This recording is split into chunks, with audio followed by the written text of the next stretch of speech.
Hello, I'm Kendra Winchester. Welcome back to my channel. Today I am going to be reviewing Silas House's Appalachian trilogy. So this is episode number 4 in my Appalachian Lit series, and so each episode I take 3 books and I talk about them. Oftentimes I pair books together that I think are very different or unique, etc. But today I'm going to do the entire trilogy in a single video. Many thanks to Blair Publishing for sending me these new editions. These editions have new covers and new introductions, and there's some extra author's notes and things in the back. They are gorgeous. So now these books were written actually in the order of Clay's Quilt, Parchment of Leaves, and then The Coal Tattoo, but I'm going to be reviewing them in the order I read them, which is actually in the story's chronological order. And so I'll talk a little bit more about that as I go to each book.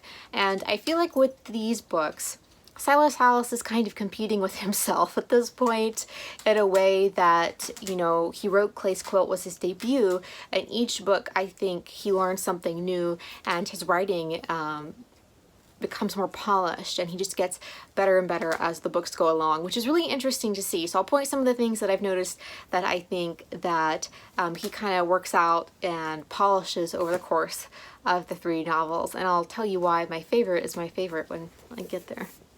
Alright, so the first book is Parchment of Leaves, where we follow a young Cherokee woman named Vine. Now, in the author's note, Silas House notes that he is not an Indigenous person, but I think his great-grandmother, or I forget what particular ancestor, was a Cherokee person and had applied to be a member of the Eastern Band Cherokee Nation and all sorts of different things, and so this was kind of a way for him to honor that ancestor.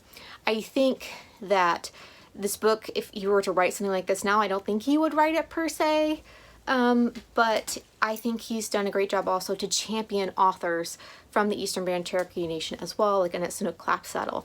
So it's very interesting to see this book, which is like 20 years old at this point almost, so I think it's important to read it in the context of the time, because Annette Snook Clapsaddle's book, Even As We Breathe, that came out like last month, is the first novel by an enrolled member of the Eastern Band Cherokee Nation. So there's your historical context of that culture aspect of this novel. So I think that's important to check out as well.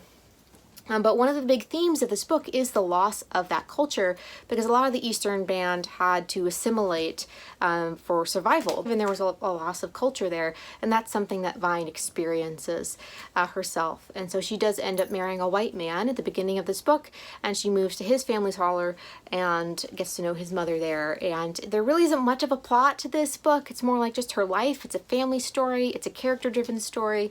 There's beautiful descriptions of nature. His nature writing is really just on point, and I could see it. And I actually called my dad up, who's from Eastern Kentucky, and I was like, Dad, where did you grow up? Now, where is this place? What are the highways? So I started like going through like the different key places in Eastern Kentucky, and he's actually from a place a little more east of where this book is set. So I just found all of that really fascinating, and I really enjoyed following along Vine's story. This is Silas House's first historical fiction novel, and I think he, you know, does a great job of creating that mood. You have to try to like get the reader into the mood of that era, and I think he does a great job with that. And Vine is a very interesting character, but I think her best friend is actually she is my favorite, because Vine is very quiet. And sometimes in her characterization, I felt she was so quiet, she wasn't quite as well-rounded as I would have liked to see in certain spots of the novel. While in other parts of the novel, she is just fully vibrant, and she confronts this guy in the street because he's really racist to her, and he happens to be a big, powerful man with coal, and that comes back in another novel, kind of to haunt the family. But it's really interesting to see that, her story, and the way that she works through things. Just as a trigger warning, this does have a trigger warning for sexual assault. Just FYI, I don't want to give you any more details because that would be a spoiler for a big part of the book, but I found this a very comforting read, and I love a good family story. It reminded me of the 100 Years trilogy by Jane Smiley, and how you get to know these people and their connections to each other, and that was a big part of this, and I think this is a great start. And so I really enjoyed getting to meet the family. And then we actually jump to the granddaughters of Vine and her best friend. Vine's daughter and the best friend's son get married. It's not a surprise. There's like a family tree in the front of all of the books. And so we meet the next set of characters that we're going to look at in this family, and that's Easter and Aneth. Now, Easter is a very buttoned up, prim sister. She kind of had to start raising Aneth a little early. Their parents died young, and so they were raised by their grandmothers, and so it was just a interesting experience. Now, the Coal Tattoo, in which we meet Easter and Aneth, this is the last book in the trilogy that he wrote, but this is the second book chronologically.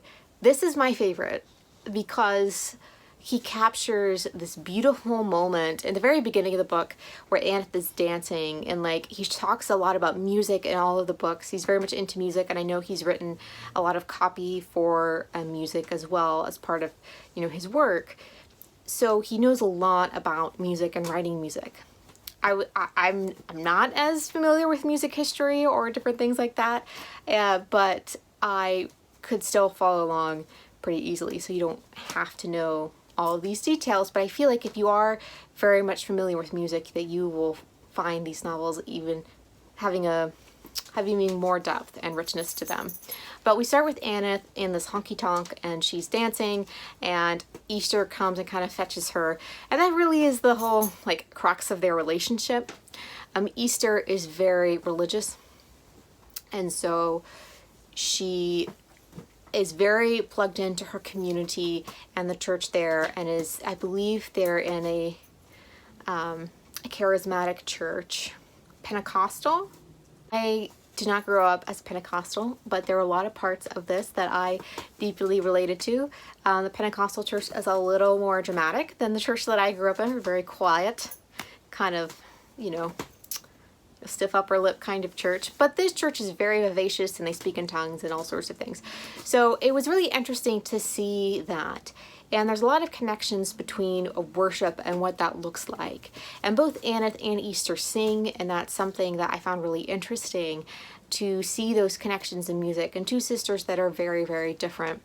And this is all about, like, you know, the 50s and 60s and different things going on in the same area where the Parchment of Leaves set up. It's, in fact, they live in the same holler that Vine did when she moved in with her husband. So all those connections are really great to see. But one of the things I loved most about this book is the characterization of Easter and Aneth. There's so many great things about this book. One thing I love the most probably is the characterization of Easter and Aneth. I think any kinks that Silas House ran into writing his first female protagonist in Vine, he worked them out in Aneth and Easter. And I know he'd already written parts of them for the last book, and then he was going back to like flesh out their characters. So he knew them pretty well at that point. But I really appreciate seeing that, and they're very consistent throughout the book. Aneth goes through several marriages, and just the tumultuous nature of that, and how, you know, her and her sister are just so different. But it's really interesting because in many ways they reflect their grandmothers, Vine and her best friend, and it's just really interesting to see that process over time and to follow along this book and what happens with it. And yeah, it was really interesting to see them, and I think they're just beautifully written. And there's some great passages, nature writing. It kind of also sets the mood for the 60s and I'm assuming it just go into the 70s, I'm not sure, but like the whole decade, like it just really captures that historical fiction setting, which is again different from Vine's historical fiction setting. So it's a new challenge, which I think that Silas House really rose to the occasion for that. The last book in the trilogy, but the first one that he actually wrote, is his debut, Clay's Quilt, and this looks at contemporary Appalachia at the time. This came out, I think, in 2001, I think, originally, and so I was 11. Yeah, I was 11 when this came out. So it's no longer contemporary Appalachia, but it captures a type of like my dad's Appalachia. And that was really interesting to see.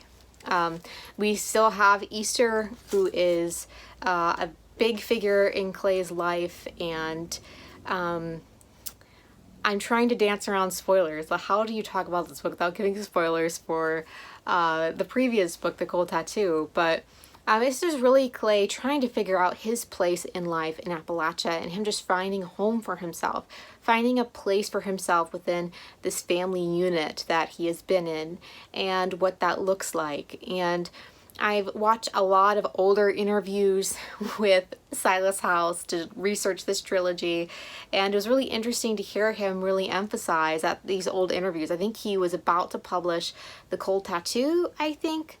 The piece I was watching, Parchment of Leaves, had recently come out. I can't remember exactly the time period, but you know, Silas House was a mail carrier, and he grew up in Appalachia, and you know, he really wanted to do his community justice. One of the things that I think is great in this book is that he doesn't romanticize Appalachia. There's a lot of beautiful nature writing in all of these books, but all of them face really difficult times because of certain parts of Appalachian culture that aren't great. And so that is something that he looks at as well. And so Clay's experience, where he meets this amazing woman who has just left an abusive relationship with her husband. And what is fascinating is that she is from this traveling religious family. They were a group of family who sang together as a unit, and they would travel around to different churches. And I grew up with tons of those kinds of families coming to my church. And I was like, oh, I've met these people. And so it really made sense to me. And how religion plays out in the book is really interesting as well, because each character has their own take on it and their own relationship to the church. And so that is something that is really fascinating to me as well. There are small parts of Appalachian culture that to me just made sense. And then I would talk to my husband, who's from California, suburbia boy, and he was very confused. Like, certain part of potlucks that you always bring something over as a gift if you go, like a hostess gift, and like all these random different things that I thought were just part of everyday culture were something that I realized that not everyone experienced, and that's something that I really related to with this book. So for the trilogy as a whole, I really enjoyed being with this family for almost 100 years and seeing Silas House's writing progress from his debut, which is a great debut, but of course it's going to be a little clunky. All debuts are, and how he grows as a writer, and you see that characterization start to flesh out. So by the time you get to The Cold Tattoo, he has been with this family for years, and he knows Easter and Aneth really well, and so I think that was a great way for him to round out the trilogy. The Cold Tattoo is my favorite. I think it was one of the most fascinating reads of the trilogy, just because I love Easter and Aneth as characters. And when you have a character-driven series, like, that's going to be really important. And I really love what he did with contemporary Appalachia with Clay's Quilt. I really want a fourth book. And I know that that is entirely 100% selfish, but I want to see Clay's daughter and how her experience is with growing up there. And what about out-migration? Like, is that going to be covered? Like, there's so many different things. And now that Silas House is, 20 years older, his kids are grown, and like all this stuff, I would love to see more of that.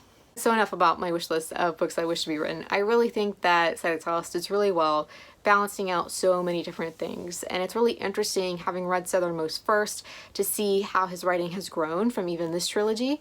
But if these are his first 3 novels and there's such great characterization and a capturing of culture, there's just something beautiful with that. There's something beautiful that I think that oftentimes when I read about other cultures, which I want to do to learn more about other cultures, but when I do, I'm kind of, everything is new to me.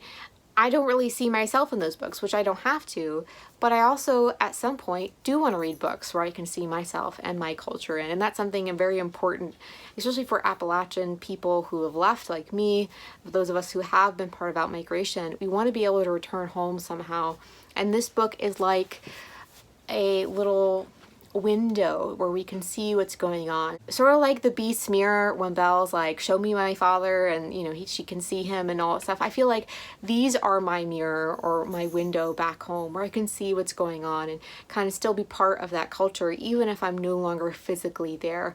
And that's something incredibly important. And definitely go check out this trilogy if you're looking, if you love a family saga like I do, if you love character-driven novels, if you love novels based on place, then definitely go check out the Appalachian trilogy by Silas House. But yeah, that's it from me.